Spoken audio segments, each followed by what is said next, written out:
Welcome to our video compilation of chilling creepypasta stories featuring encounters with doppelgangers, the eerie doubles of individuals. Throughout history, there have been documented events and eerie anecdotes about people coming face to face with their own spiritual replicas. These spine-tingling encounters defy explanation and leave us questioning the very fabric of our reality.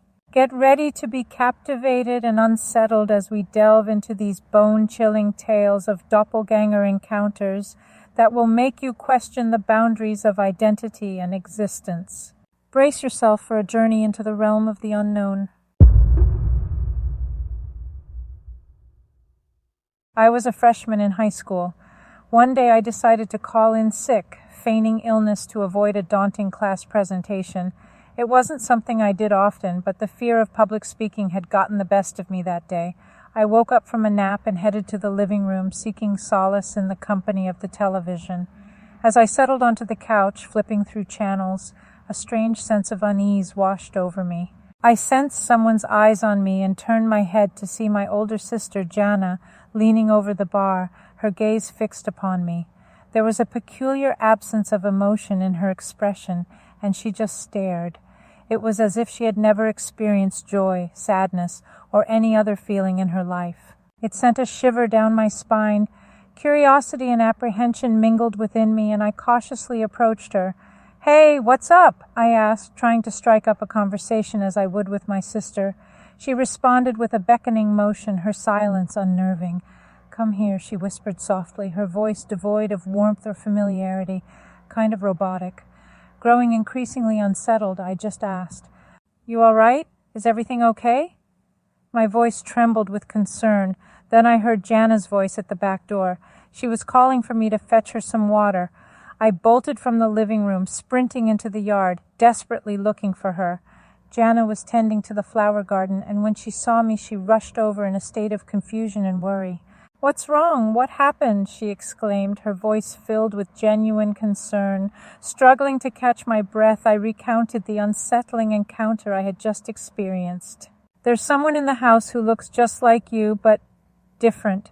They can barely speak, just beckon silently," I stammered, tears streaming down my face.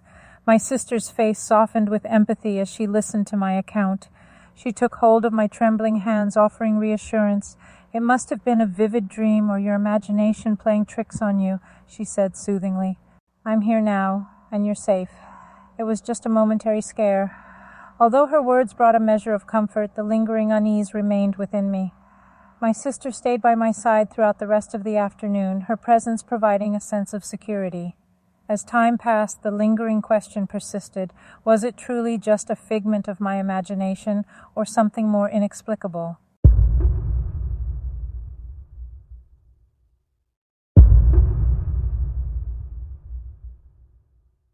I vividly recall a conversation I had with my mom in the cozy confines of our kitchen. The details of our discussion evade me, but what stands out in my memory is the uncanny series of events that unfolded thereafter.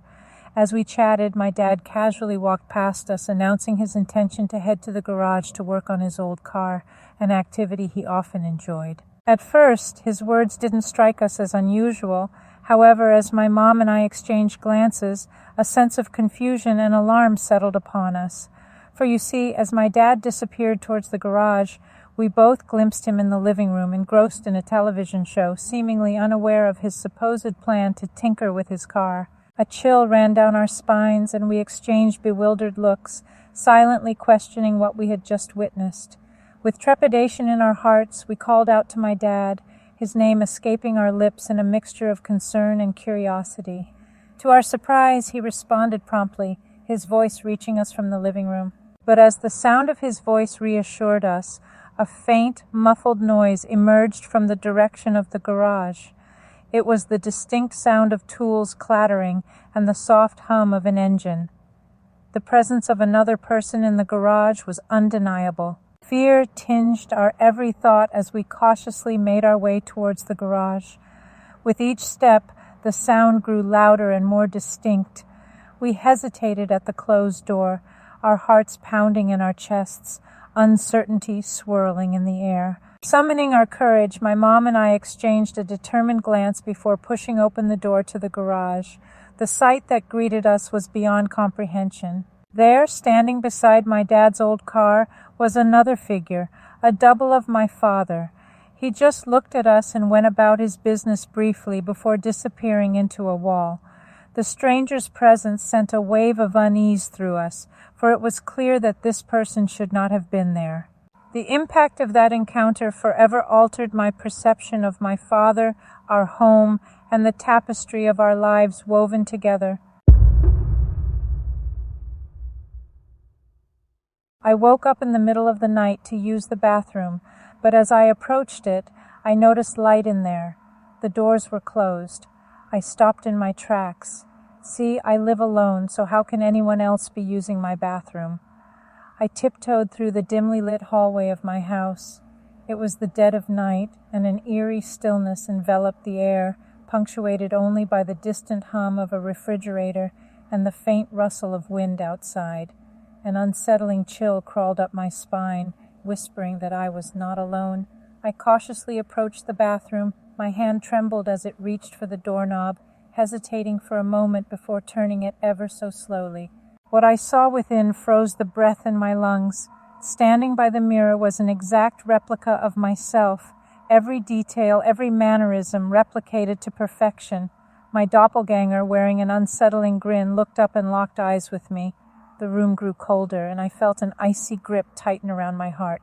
"What the hell?" I managed to croak, my voice barely audible.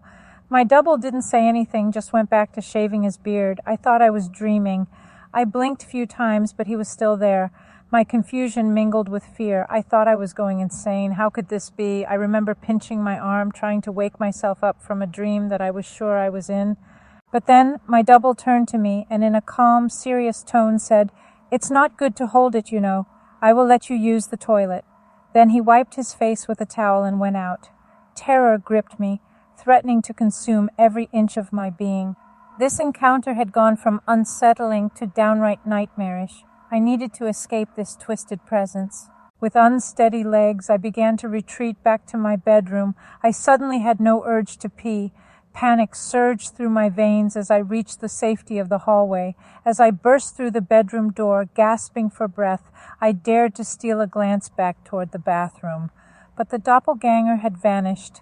The weight of unease clung to me, refusing to release its grip. That night, sleep evaded me. Shadows slithered across the walls, morphing into grotesque shapes, and every creak and moan of the house sent a jolt of dread through my bones. My encounter with the doppelganger had etched itself deep into my consciousness, leaving an indelible mark on my sanity. I never believed in the supernatural, the tales of the otherworldly and the paranormal. That was until I encountered my own doppelganger, a chilling experience that shook the very foundation of my beliefs and sanity. It all began on a gloomy autumn evening when I returned home from work, weary and exhausted.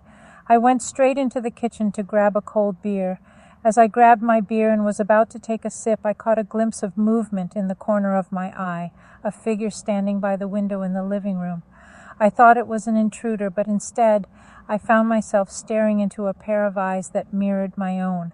My heart pounded in my chest as I locked gazes with this double. Every detail, every feature was an exact replica of my own face. In a voice that echoed my own, the doppelganger spoke with an unsettling calmness. "Hey, want to toss me a beer?" he asked. I stumbled backward, the room spinning around me. How could this be? How could there exist another me? I tried to reason with myself, to believe it was a trick of the mind, that I was tired, but the unyielding presence before me shattered any semblance of rationality. Several days in a row, my doppelganger coexisted in my house with me. It appeared to eat and sleep. For most part, he didn't acknowledge me, but other times he would comment on what I was wearing or would ask me to pass the salt at dinner. I began to believe that I was experiencing a nervous breakdown. Sleep became elusive, as nightmares plagued my every waking moment. The boundary between reality and the twisted realm the doppelganger inhabited blurred into an indistinguishable haze. Friends and loved ones began to notice the change within me, my descent into a state of perpetual anxiety and paranoia. I tried to explain, to seek their support, but they dismissed it as a mere figment of my imagination, an affliction of a troubled mind. But I refused to accept the possibility that I was going insane. Desperate for answers, I delved into the realms of forbidden knowledge, scouring ancient texts and occult manuscripts. The truth I uncovered was both horrifying and inevitable. My doppelganger was not merely a hallucination or a fragment of my imagination. Some sources claimed it was a harbinger of imminent doom, a reflection of my darkest self and an omen of my impending demise. Yet other sources I came across spoke of the double as being a thought for. Islamic literature described it as a spiritual double assigned at birth. I didn't know what to believe, to be honest. Driven by a mix of fear and determination, I decided to confront my doppelganger. I stood before it, my voice quivering but resolute. "You will not consume me. Leave," I declared. In an instant, the double lunged forward, its grip wrapping around my throat with an icy intensity. As my vision faded, I clung to the remnants of my strength. With one last surge of defiance, I broke free, gasping for air. When I opened my eyes, the doppelganger was gone, vanished, as though it had never been. But the scars of this inexplicable experience are etched deep within me. Today, I always watch over my shoulder.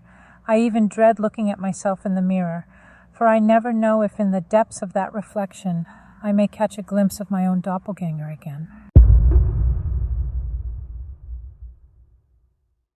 Let me tell you about the creepiest thing that ever happened to me.